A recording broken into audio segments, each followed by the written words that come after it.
Hi, this is Corey Johnston, and today's lesson is going to come from the 8th chapter of Amos, and just some background information that will hopefully make for a more enriching study of the text itself. Now, we know the who from the title. Amos is the author and namesake of the book which bears his name. Now, what he was a prophet, and what the prophets were covenant enforcers of sorts. So after Moses gave the covenant, which was to govern the national charter of Israel, there were blessings for obedience and consequences and warnings for disobedience. The fullest outline of this is in the 28th chapter of Deuteronomy. And by the time that the period of judges was transitioning into the monarchy, a figure named Samuel came about, and he was the first prophets of sort. Now, during the period of judges did offer prophecies. We read, for example, that Deborah, a female judge, Judges 4:4 is one reference that immediately springs to mind. But the office of prophet didn't really become solidified until the monarchical period. And this was to remind people to honor the Mosaic covenant. And so all of the concepts and words, diverse and rich though they are, anything original deviating outside of the framework of the Mosaic covenant was tantamount to heresy. So you're not going to find any prophets recorded in canon as contradicting the Mosaic covenant. So they were enforcers of sorts. Now, why Amos was writing this? Now, he prophesied during the first half of the 8th century BM, before Messiah, and Israel was transitioning from an agricultural to a commercial country, and this created a new merchant class. So many people were tricking themselves into believing they had the Mosaic background, which promised prosperity for the sake of obedience, but they were enriching themselves at the expense of their fellow neighbor, and this was an injustice that Yahweh could not look at with benign neglect or ignore. So that forms a lot of the substance of what Amos prophesies about. And we did the when. Now, how he speaks is he speaks in graphic language, vivid language. Really, literary quality is quite simply stunning. So with that in mind, we're going to proceed from the text. Now, the top verse reads, "This is what the Master Yahweh showed me, and see, a basket of summer fruit." Now, they were basking in the delusion of summer, but it was really the autumn before the winter of judgment.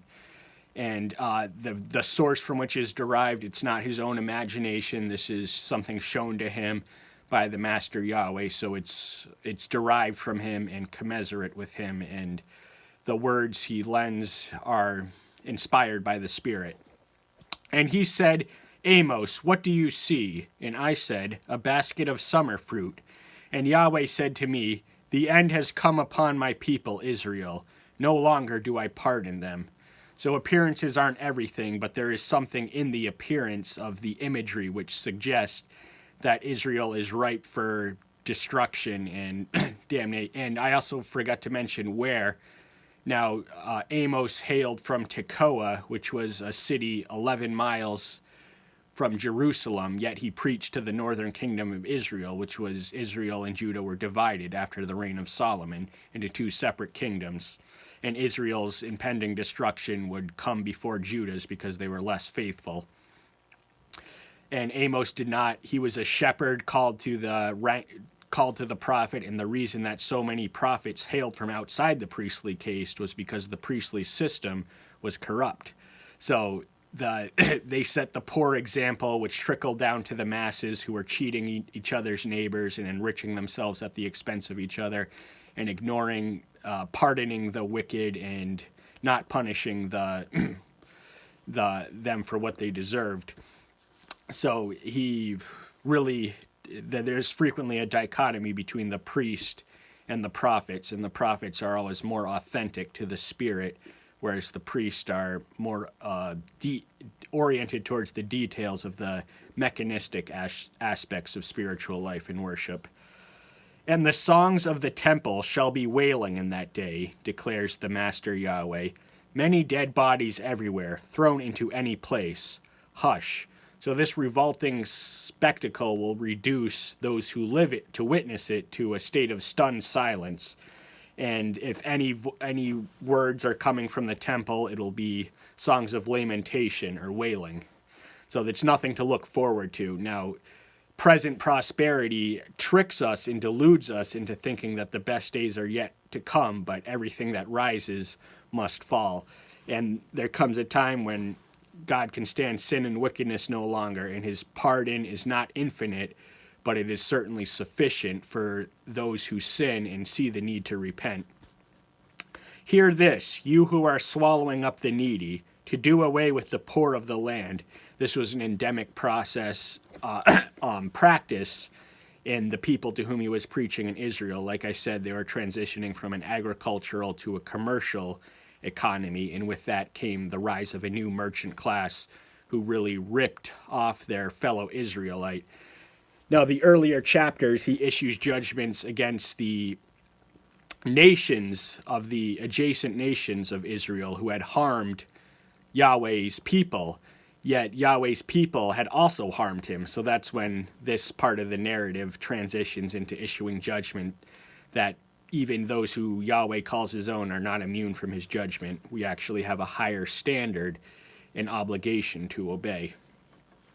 Saying, when does the new moon pass, so that we shall sell grain, and the Sabbath, so we can trade our wheat, to make the ephah small and the shekel large, and to falsify the scales by deceit.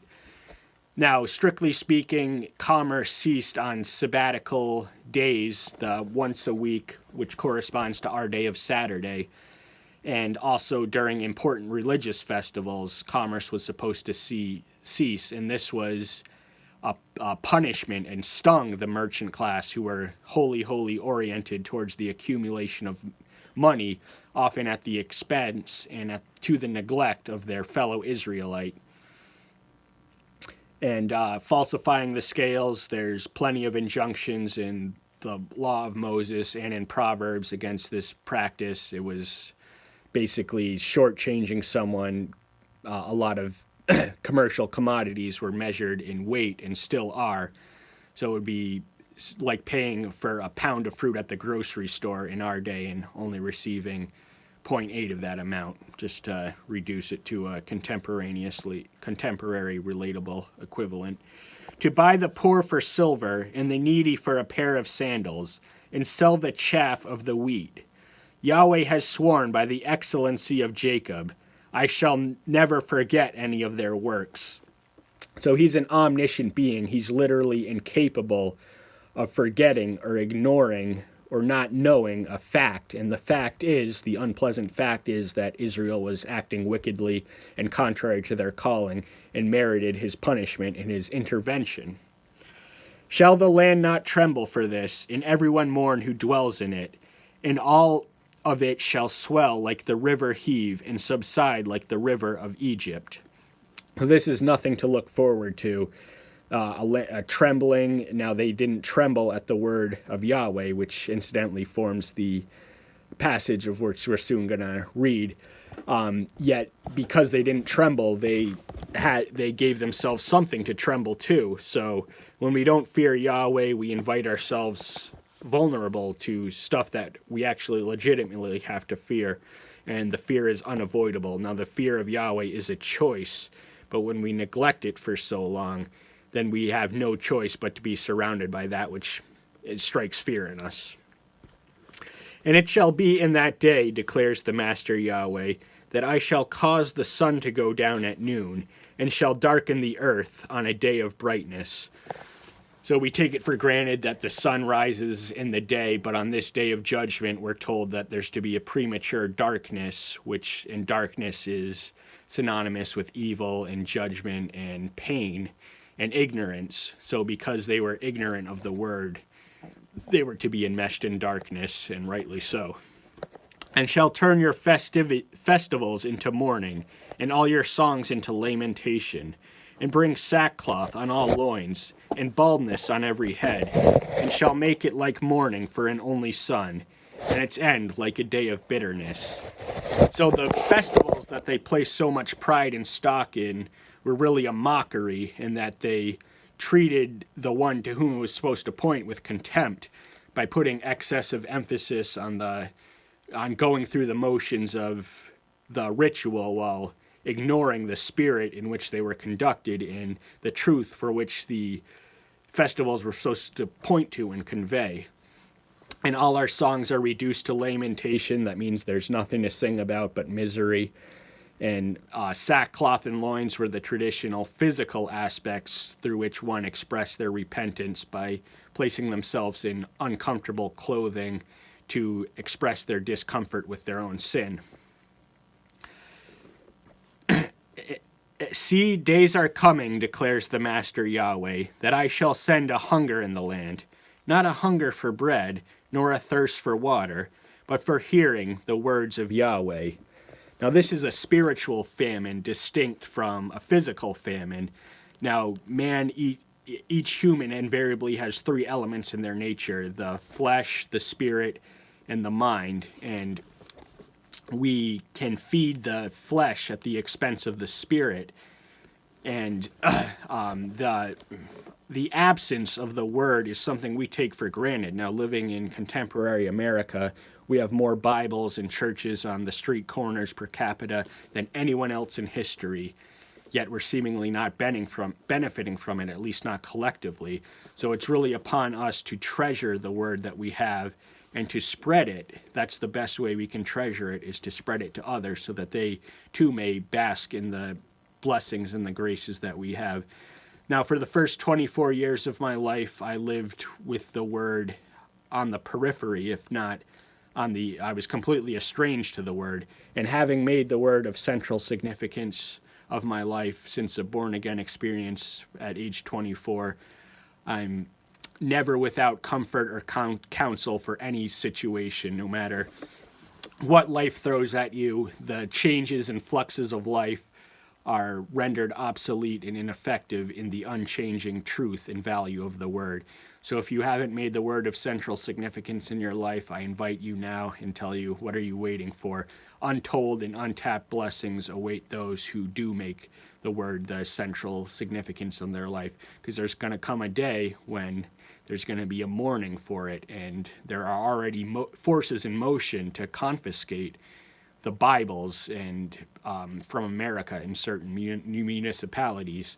And the book of Revelation says that the suppression of true worship must accompany the rise of the anti-Messiah and the tribulation. Yet the word tells us this must happen, and it's ultimately for the good. So the 7-year tribulation is a small price to pay for eternal beatitude. And they shall wander from sea to sea, and from north to north. They shall diligently search, seeking the word of Yahweh, but they shall not find it. So they're going to know something's missing, and they're going to know what it is that's missing, but it's not going to be anywhere to sound. All they're going to have is the fickle remnant of the word, which they listened to but never observed or applied. And the wandering of the drunkard is analogous to having the moral compass. That's what this book is. It's a moral compass which can guide us in all situations. And without it, we're going to be as useless or as directionless as a chicken with its head cut off, or a drunkard fraying about purposely and aimlessly. In that day, the pretty maidens from strong young men shall faint from thirst. Now, this is not physical thirst, but spiritual thirst, as it was already qualified in the antecedent verse. Those swearing by the guilt of Samaria, who say, "As your mighty one lives, O Dan, and as the way of Beersheba lives," and they shall fall and never rise again. Now, Samaria was the name of was the capital city of the northern kingdom of Israel, and Dan and Beersheba were locations of spiritual significance or religious significance. But we read that they're going to fall and never rise again. So this is an irrevocable fall. It is analogous to hell, which is eternal. And that is a station we are to respect and avoid at all cost. And that concludes today's lesson. Thank you so much. Tune in next time. Bye-bye.